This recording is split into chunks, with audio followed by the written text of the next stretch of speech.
Welcome to Modern Mind, Ancient Book, where we are going back to move forward, refining a love for the law, the prophets, and the writings. My name is Roger. I'll be your host today. We've got Pete with us. Pete, welcome again. Shalom, good evening. Good to see you. Shalom. Yep. And, of course, Nick. How are you today, Nick? Ahoy. I'm ready for 2nd Thessalonians. If you'd like to reach out to us, please feel free at modernmindancientbook@gmail.com. We'd love to hear your questions, concerns, and snide remarks. Today, we are going to be talking about another pastoral epistle written by Paul, 2nd Thessalonians. And again, these books are being spoken of, discovered, talked about in chronological order. Mm-hmm. So if it's outside of your normal understanding of how the Bible would be discussed, that's why. We are not talking about the Gospels first. Right. We're talking about the earliest releases, which happen to be pastoral epistles. Right. Okay, so the title of this book is very similar to the last episode, but this is not the second part of 1st Thessalonians. Right. This is a standalone letter. Addresses totally different issues. Yep, it's a second letter written to the region of Thessalonica, which was in where? Asia Minor, Macedonia. Macedonia, yep. At this point in history is now Greece. Right. It's a coastal city. It's the capital city. Right. It's along the Ignatius Way, which is a road that leads to Rome and to everywhere else. It's a very populated city that has a port and the most important road in Roman occupied or conquered, or I guess in this case the Greeks weren't necessarily occupied. They were kind of part of Rome at this point, right? So just a very important place, a strategic place. Many different cultures. Yes, many different cultures. Yeah, and in this book we see Greeks, Romans, Jewish people. You know, the title is in numerical order. It's the second actual letter. So there was a first letter, now there's a second letter, and it was written by the Apostle Paul. Right. Paul's the major author of 1st Thessalonians. I really want to lisp it now. I'm sorry. I don't regret it, but I am a little apologetic. I have to be super careful not to say Thessalonians. So Silvanus and Timothy are out on the same circuit. Paul and his companions, they had established this church. Paul did the thing in the synagogue for three weeks, which was the custom and the acceptable practice for traveling rabbis, right? Because he was a rabbi. Yeah. So, opposition, great and bad opposition arose, but that opened the door to God-fearing Greeks, or proselytes of Judaism. So, these are people who loved the way of Jewish people. They loved the idea of the temple. They offered sacrifices. So, it's an odd thing, and it's part of the wisdom of learning these books and thinking on things that came before. Mm-hmm. Because now when you read these books and you have that background, you go, oh wow, he really does work good for those who love him. Yep. And it took hundreds of years to see that good. Right? It wasn't about the culture, it wasn't about the people at the time. It was about how the sect of the Nazarenes would be able to live their lives. And the only people who were going to persecute them would be Jewish people. Right. Because if Judaism hadn't been carved out this special place, everybody would have been wiped out because they didn't worship the emperor. Right. It just wouldn't be allowed. Right. Yeah, they wouldn't have the freedom. Right. So, yeah, there's no freedom of religion in Rome. No. But there is a carve-out for Judaism because of what happened previous. So, that's how the church grew. I mean, the church blew up in the face of persecution. Now, 2nd Thessalonians particularly has a eschatological or end times thing, which I think is quite interesting, because it's about the judgment of God. It's about the future. It's about when Jesus comes, right? So there's this whole section in here that I summarized. The judgment of God depicted in 2 Thessalonians will be as follows. A falling away, the son of perdition or sin will be revealed. The son of perdition will do signs and wonders. Many will be given over to a delusion, believing this sinful man is God, because he's exalted himself as God. But Jesus will come and destroy that man. And everyone who does not know God and follows the good news, assigning them everybody who doesn't know God and follow the good news will be assigned destruction. Then, finally, Jesus will be glorified in his saints and be admired by them because they believe. So, there is a concern at this point in history. And it's present early like this. And the concern is this. Is Jesus really coming? Right. You know, what is going on? Why hasn't he come yet? Yeah. What are we doing? When is this happening? Right. How do we know? What do we know? When is this happening? And the Jewish people are saying, you guys are crazy. This is false. It's not real. He's not even the Messiah for us. Right. That's not who he is. You guys are wrong. This isn't real. Right. And Paul's saying, no. This is exactly how it'll happen. There was a covenant made, and there was an agreement made in that covenant. So the new covenant is everlasting, but the new covenant doesn't come into fruition until the time of the Gentiles has been completed. Yes, right. Which is that generation. Right. You know? So, and that was my concern. I wasn't concerned about Nero or persecution. I live in the United States. I've never been persecuted in my entire life. The worst persecution for me is somebody saying you're crazy. So I didn't have any of that. I was only really concerned about knowing what I believed. So the date was just a couple months after the first letter. Right. And both letters were written from, and I don't think we mentioned this in the last one, but they were written from Corinth. Right? Right. So, another Greek city. He didn't go too far, right? Didn't have to. Yeah. So, 2 Thessalonians was written from Corinth a few months after the first epistle. Enough time had passed for false teachers to have disrupted the church. Right. The false teachers were stating the day of the Lord has arrived and that Jesus would arrive soon. This led some people to abandon work, which gave time to become busybodies with undisciplined lifestyles. Right. Now that's another thing. And that's one of the things that also kind of gave my heart peace. Right.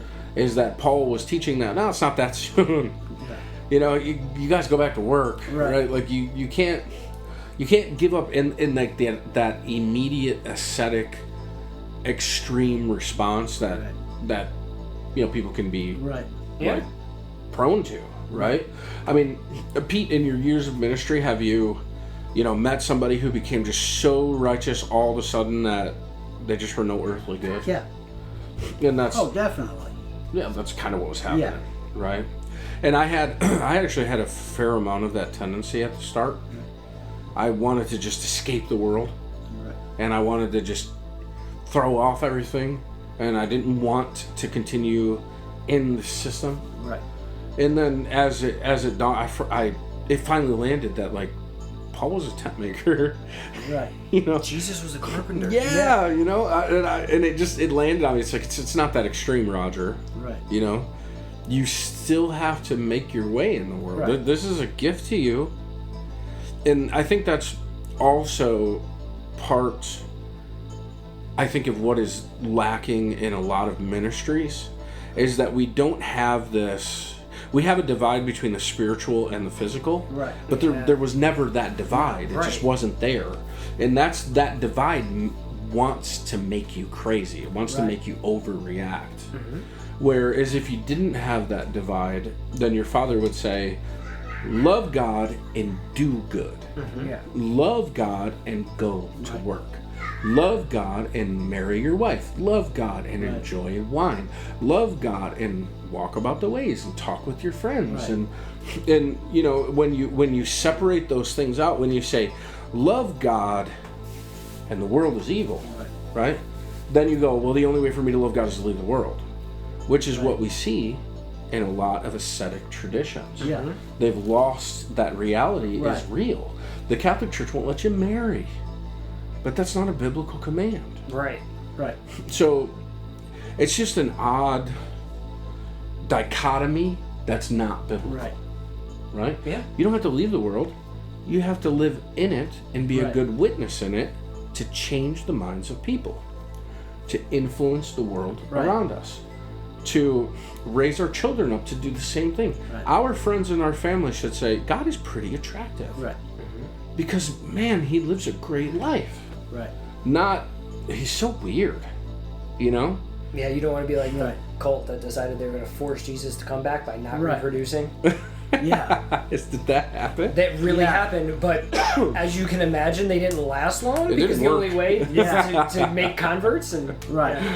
Is that true? That What- really happened. What is that? Do you know? Can you remember the name? I can't Isn't remember. that I the think it's Shakers? Shakers. The Shakers? The Shakers Yeah. did that. What? They decided they weren't gonna have any kids Kids. because if there weren't any more kids, then Jesus would have to come back and everything would be great. I always That's- thought that was bizarre. That really happened. But see, that's point in case, right? Like, a biblical worldview would save you from being that naive. right, right. Be fruitful and multiply. Go Right. forth and subdue the earth. Right. And then the Shema, Deuteronomy 6, Right. you know, go out and talk about me when you Right. work, when you go to your house, write me on your doorways, tell your family about me, do all your work to my glory. Because we still have to have a natural life. Yeah. Right. And he kind of wants us around. But anyway. Yeah. Yeah, he does. He wants us to love him with all Right. our heart, soul, mind, and strength, and Right. love our neighbors as ourselves. Not stop producing. Yeah. That's actually breaking the law. Right. Well, that's what Paul's talking about. They should have Yeah, read exactly. Second Thessalonians. They really should have. It's like, you know, the same book. Is that what you're going off of? 'Cause Go back to you work. missed a part. Yes, he's coming on the clouds. Yes, there's going to be evil, but you go to work. Yeah. Yeah. Wow, what an interesting turn of events. And what a great real world show of what an anti-biblical worldview looks like in a biblically Right. minded person, right?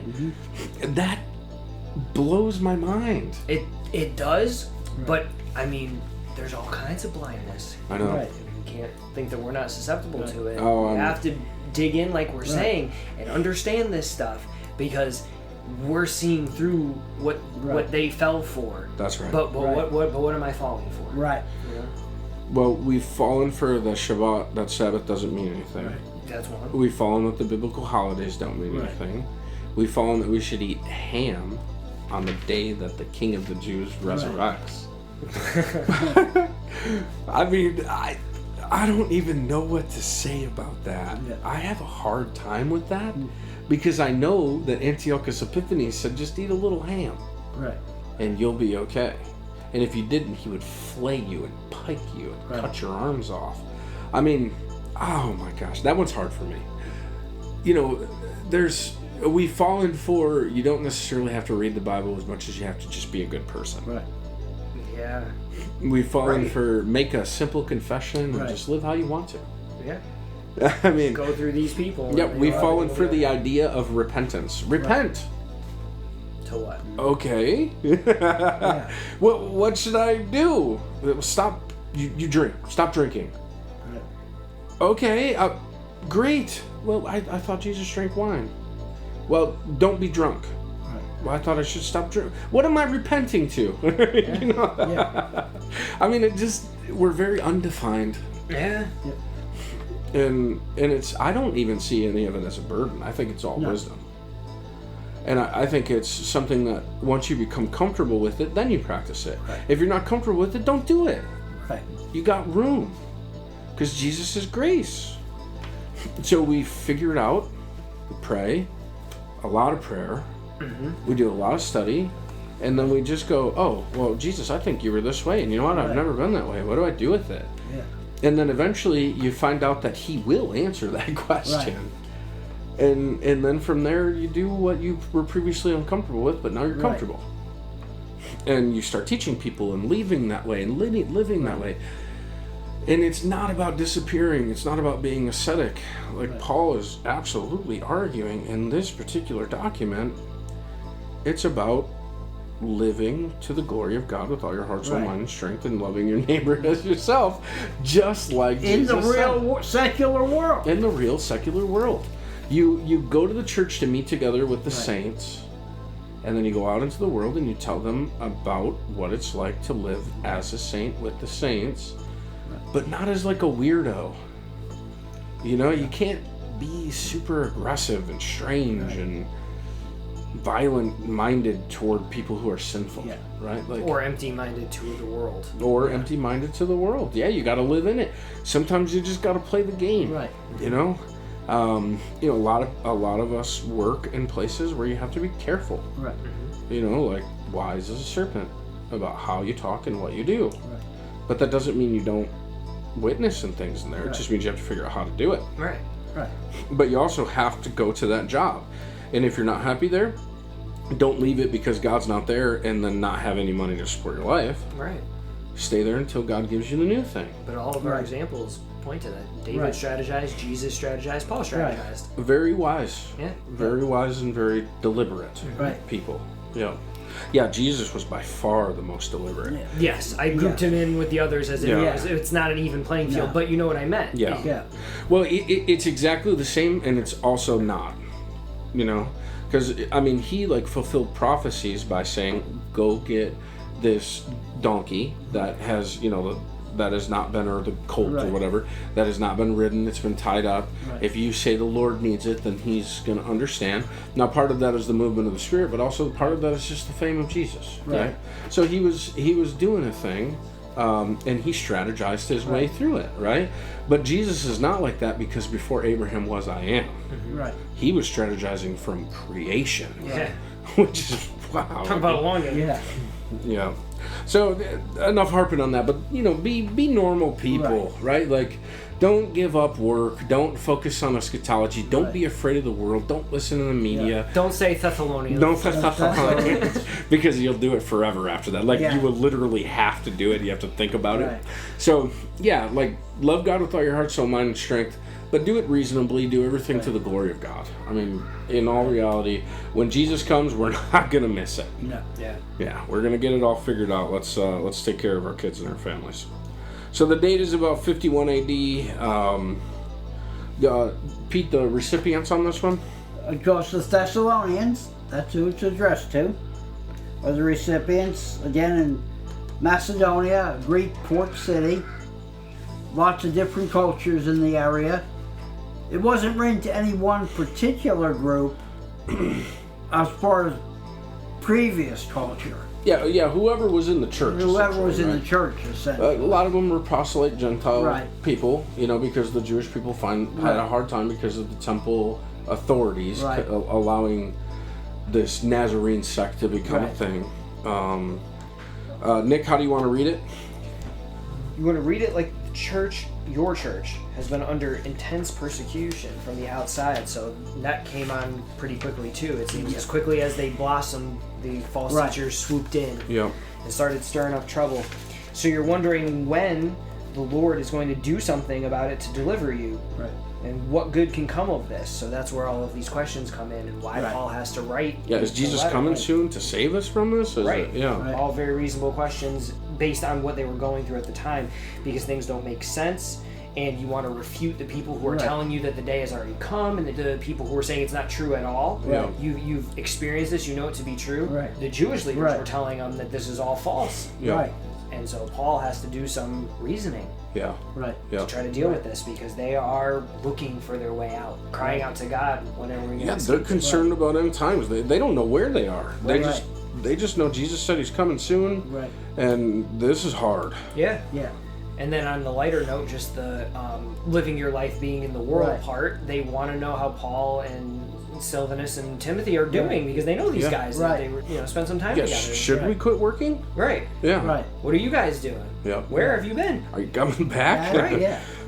Yeah. So the key verse in this one is, he will punish those who do not know God and do not obey the gospel of our Lord Jesus. So if they don't obey it, they're not going to make it. They will be punished with everlasting destruction and shut out from the presence of the Lord and from the majesty of his power on the day he comes to be glorified in his holy people and to be marveled at among all those who have believed. Right. This includes you, because you believed our testimony. So it's the promise, right? So they're concluding with this. Just guys, don't listen. Right. You know what the Spirit has done. Go back to work, live your lives. When he comes, he will do it all. Right. Which is the secret to not freaking out. Yeah. Right? For sure. Because if you trust God that he's going to take care of it, then you don't need to go sit up on a mountain and spend all your money. Right. You don't need to stop reproducing, right? I mean, and ultimately this is the character thing I was talking about. Right. When I learned the character of God, I was able to lie down the anxiety of how I should live for him. Right. But instead I just started focusing on learning. Because I learned I don't know. Right. And there's things that like this Right. key verse that just make you go, well, okay. I mean, I guess I can have peace because God is God. So the argument for this is that the day of the Lord has not come, and the Thessalonians' persecution would be vindicated at the second coming of the Lord. Right. So yes, you guys are going through a lot. Don't believe those people that say it's coming. Go back to work, live your lives. God will take vengeance. Right. That's an Old Testament theme. Right. Yeah. No separation. Yeah. So we want to thank you for taking the time to listen to this podcast. We enjoy sitting down and having these conversations. We hope that you've been enriched by them. If you have any questions, concerns, please feel free to reach out to us, modernmindancientbook@gmail.com. Nick, Pete, thank you for being here. Thank you. Thank you for having us. Until next time.